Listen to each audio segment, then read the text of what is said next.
नमस्कार मंडळी, V J ब्लॉगने तुम्हा सर्वांचे स्वागत. हा मंडळी, तर मी आज चाललो आहे आमच्या आई मनुमाता जोगेश्वरी आणि मुर्डेश्वर दर्शनासाठी.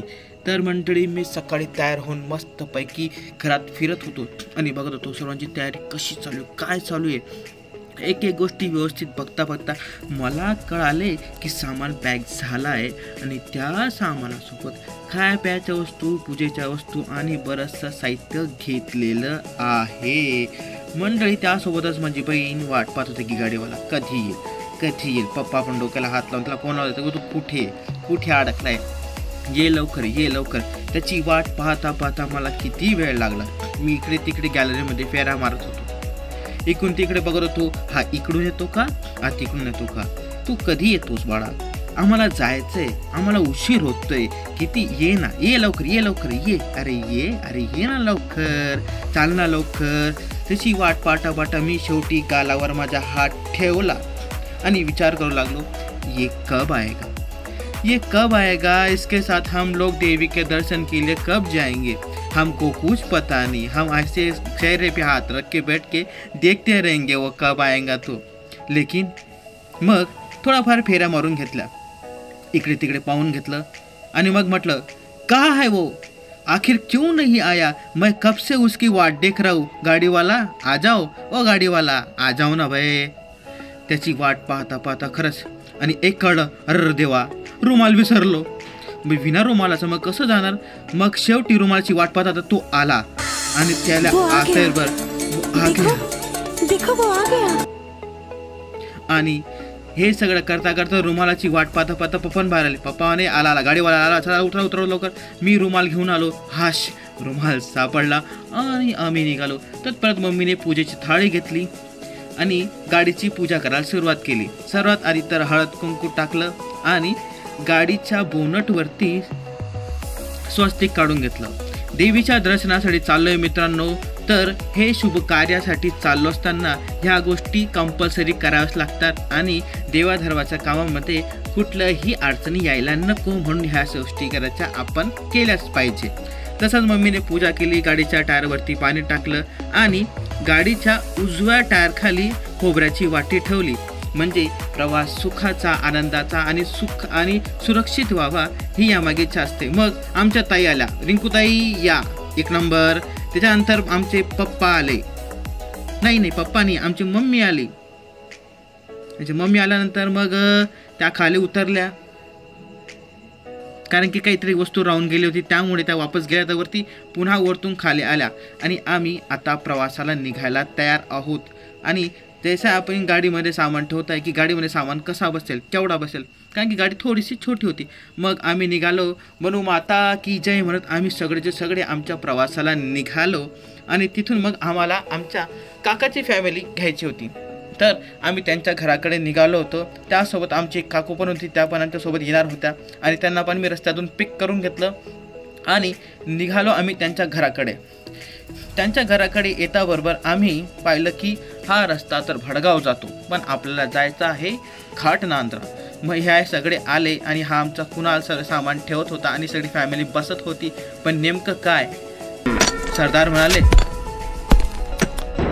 कितने आदमी थे सरदार आदमी 10 है और गाड़ी में बैठेंगे सिर्फ 7 ही, उसमें से एक एक्स्ट्रा हमने बैठा लिया, हो गए 8. आणि फिर 2 माणसं जे होंगे, म्हणजे की माझे काका आणि माझे वडील, हे सगळे गाडीवर येतील त्यांच्यावर. आम्ही सगळे कसे तरी बसलो. गाडी थोडीशी अनकम्फर्टेबल वाटत होती, पण नंतर मग प्रवासात चालता कम्फर्टेबल होऊन गेली. आणि नंतर आमच्या देवीचा जो घाट आहे, घाटनांद्रा वगैरे बनवटी, म्हणजे छत्रपती संभाजीनगरकडे, तेव्हा त्याच्याकडची हिरवळ, म्हणजे आता सध्या तरी तिथून थोडंफार हिरवळ कमी झाली, कारण की आता उन्हाळा लागायला सुरुवात झाली आहे. तसं ऊन पण वाढत होतं, पण हिरवळही थोडीफार तरी दिसत होती. हा आमच्या देवीचा गेट आलं. हे सुरुवातीला गेट लागतं आणि इथून आमच्या देवीला जायला कमीत कमी 1 ते 1.5 किलोमीटरचा साधा कच्चा रस्ता लागतो. हा तुम्ही बघू शकता, इकडे पाण्याचा तलाव वगैरे आहे छानपैकी. मग आम्ही आमच्या देवीच्या रस्त्याने निघालो.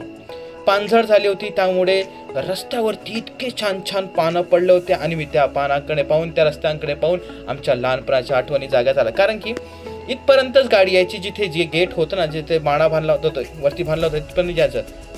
पण आम्ही त्या रस्त्याला क्रॉस करून देवीच्या मंदिरापर्यंत आलो आणि हे देवीचं मंदिर आधी खूप छोटं होतं, पण आता खूप छान मस्त मोठं प्रशस्त केलं आहे. मनू माता की जय. आणि त्या मंदिरामध्ये आम्ही गेलो. सुरुवातीला आम्ही मनुदेवीचे दर्शन करून घेतले, तुम्ही पण दर्शन करून घ्या. आणि इकडे तिकडे आम्ही थोडेसे नजारे बघत होतो, व्हिडिओज वगैरे कॅप्चर करत होतो. कंटेंटसाठी चालू आहे, नाही दर्शनासाठी आलो आहे. दर्शनासोबत होतात कंटेंट मी चालू. हां, पप्पाने झाडू मारतो, झाडू मारून घ्या, झाडू मारून घ्या. कसं आहे, देवीचे सेवक हे त्याचेच भक्त असतात आणि ते भक्त म्हणजे आम्ही. कुणाला इकडे तिकडे फिरत होता, माझी बहीण थकून गेली होती त्यामुळे थोडीशी बसून गेली होती आणि बाकीचे लोक झाडू साफसफाई वगैरे चालू होतं. आणि काकान ते वापस पूजा वगैरे तयारी करत होते की पूजा कशी करायची, काय करायची, काय तयार करायचं, काय नाही तयार करायचं. अशीच पूजाची सुरुवात झाली आणि पूजा वगैरे करायला सर्वांनी सुरुवात केली. हळद कुंकू जे काही असेल, देवीचा चुडा असेल, देवीची पूजा असेल ती करत होते आणि पूजा वगैरे सुरुवात झाली. आमच्या देवीचा हा बाणा, ही सुंदर मूर्ती तुम्ही बघू शकता, खूपच सुंदर आणि खूपच मजा आली. देवीची पूजा वगैरे आरती वगैरे चालू झाली. तसंच आम्ही सगळे देवीच्या इथं गाभाऱ्यात जाऊन उभे राहिलो. खरंच खूप मजा येत होती. नंतर मग त्यानंतर आमचा प्लॅन होता की आम्हाला दुसरीकडे जायचं आहे, पण मग आरती सुरू झाली. आरती सुरू करता करता आम्ही आरतीतही सामील झालो आणि बिना आरती केल्याशिवाय कुठल्याही मंदिरात जाऊ नये. तसंच आम्ही पुढे निघालो आणि मी यावेळेस गाडीत न बसता टू व्हीलरने काकांसोबत आलो. आणि माझे काका म्हणजे हेवी ड्रायव्हर, एकदम खतरनाक रश ड्रायव्हर होते, रश रायडर होते. त्यामुळे आम्ही घाटातून एकदम सुसाट एकदम जोरात निघालो. हा बघू शकता तुम्ही, हा आमचा घाट देवीकडचा आणि तो खाली नदी किंवा तलाव ते बघू शकता तुम्ही. खूपच सुंदर आहे आणि हवा खूप जोरात चालू होती, एकदम जोरात. काका इतकी जोरात गाडी चालत होते, एकदम भीती पण वाटत होती, पण मग गाडीवर मजा पण येत होती.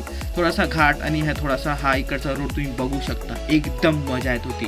आणि हे जोगेश्वरीच्या मंदिरापर्यंत आम्ही पोचलो. हा तिथला बोर्ड. मग आम्ही चालायला सुरुवात केली. माझी बहीण आणि एक माझी दुसरी बहीण आहे, ती आम्ही तिकडे जायला सुरुवात केली. या दोघांनी जायला सुरुवात केली. हळूहळू सुरू चालत होत्या. मग आम्ही थोडं जोगेश्वरी मंदिराच्या खाली उतरत होतो, पायऱ्या उतरत होतो. काहीसे तुम्ही नजारे पण बघू शकता. हा व्ह्यू एक नंबर होता, इतका भारी होता की कॅमेरे कोणी ठेवलंच नाही. सगळे कॅमेरे घेऊन त्या सगळा व्ह्यू कॅप्चर करत होते.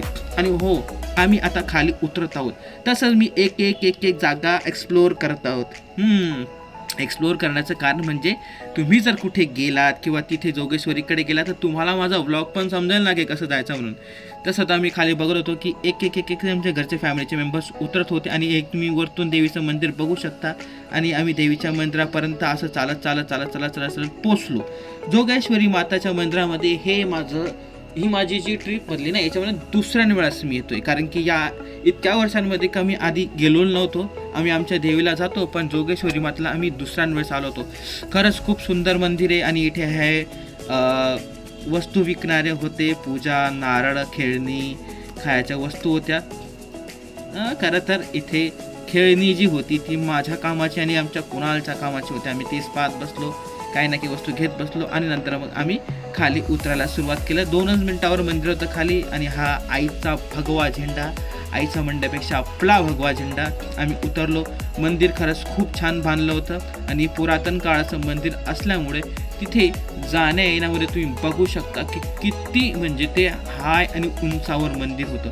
बघू शकता, खूप पुरातन मंदिर आहे आणि त्या पहाडाच्या आतमध्ये कोरून हे मंदिर बांधलेलं आहे. हे बघा, माकड बाबा आता त्याचं दुपारचं जेवण करत होता आणि म्हणत होता, डिस्टर्ब नका करायला मला रे, मला माझं दुपारचं जेवण करू द्या, तुम्ही कशाला डिस्टर्ब करताय, मला त्रास देताय रिकामा. तो त्याचं जेवण करत होता बिचारा. आमचं कुणाला तर सांगत होते, रे किती खाशील, माझ्यासारखा जाड होशील ना. तर तो बोलला, नाही रे, मी झाडाला उड्या मारतो, मी जाड होतो. मग आम्ही वापस थोड्याशा वस्तूंचे काय ते गाडीमधून काढण्याची सुरुवात केली आणि आम्ही निघालो. आता इथून आम्ही निघालो ते आमच्या मुर्डेश्वर मंदिराकडे. हा तो बोर्ड होता जो सुरुवातीला तुम्हाला दाखवला मी बाहेरचं वापस जाण्यासाठी निघालो होतो. मुर्डेश्वर मंदिर हे मी आज पहिल्यांदा पाहणार आहे. तसं तुम्ही मुर्डेश्वर मंदिर याबद्दल ऐकलं होतं की खूप सुंदर मंदिर आहे. महादेवाचं 300 वर्षापूर्वीचं मंदिर आहे आणि तुम्ही मंदिराचं बांधकाम पाहून ते मी बघू शकता की बांधकाम कशा प्रकारचं, अगदी छत्रपती शिवाजी महाराजांच्या किल्ल्यासारखं बांधकाम, एकदम मजबूत बांधकाम आहे, हो ना. तर इकडे सगळे आले, मंदिराचं बांधकाम, मंदिर तुम्ही बघू शकता, खूपच सुंदर मंदिर होतं आणि एकदम छान मंदिर होतं. मी पहिल्यांदा आलो होतो, तर मला खूपच छान मंदिर वाटलं. मंदिराच्या आत गेलो, माझी बहीण मंदिराच्या आत गेली, तिथे पूजा वगैरे केली. हे महादेवाची पिंड बघा, हर हर महादेव. उद्या महाशिवरात्री, तर योगायोग मंडळी एकदम क्लास जुळून आली, एकदम क्लास म्हणजे का खूपच भारी योगायोग जुळून आले. तसंच आम्ही मंदिराची पूजा अर्चना वगैरे केली. हे बाबा बाहेर ते सितार का काहीतरी वाजवत होते, इतकं सुंदर वाटत होतं. आणि ते बाबा इथे बहुतेकून वयाच्या काहीतरी ते 30व्या वर्षापासून ते आता 75 ते 80 वर्ष त्यावेळेस इथे मंदिरात सेवा द्यायला येतात. आणि त्यांनीच आम्हाला मंदिराची हिस्ट्री वगैरे सांगितली. आणि हे मंदिरामध्ये माझ्या आईन ते काकू वगैरे ते सगळे पूजा करतायत. आणि हा बघू शकता मंदिराच्या वरतून तो घाटाचा व्ह्यू, एक नंबर. भीती वाटत होती कारण की हे मंदिर 2500 फुटावर होतं, म्हणजे खालच्या जमिनीपासून तो वरती डोंगरापर्यंत 2500 फूट. बापरे, किती उंचावर मंदिर आहे. शेवटी मग मंदिराचे दर्शन घेतले आणि मी घराला लागलो. आणि जसं जसं आपला प्रवास संपत येतो किंवा मग त्या प्रवासाचा शेवटपर्यंत होतो, तेव्हा थकून जातं माणूस. आणि एक मनातून गोष्ट येते, ऐका, इसलिए मैं अब सोना चाहता हूँ, इसलिए मुझे ऐसा वर दीजिए सोना चाहता कि जब मैं थक गया हूँ, घरी आलो आणि पप्पांना बोलून दरवाजा उघडा. पुढच्या व्लॉग मध्ये तोपर्यंत टाटा.